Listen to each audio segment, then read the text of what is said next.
150,000 workers in Singapore, or just over 4% of the workforce, have had their salaries cut by more than 25% since mid-March.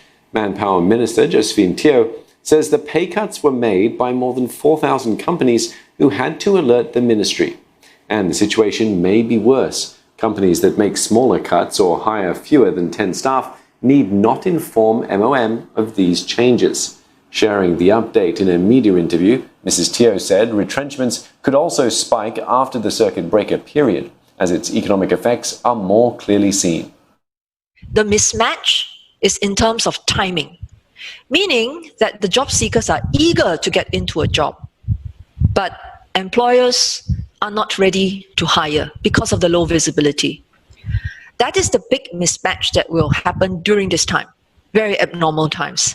The second, and this is what occupies a lot of our mind and our attention, is the mismatch in the scale.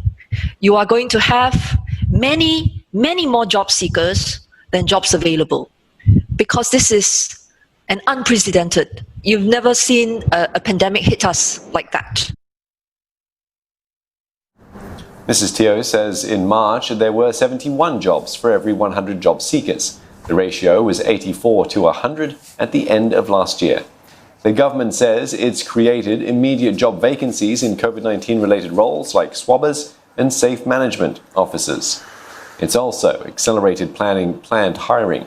Another approach, Mrs. Teo says, is to ramp up traineeships, which are expected to prime people with experience and get them ready for the job market when it recovers.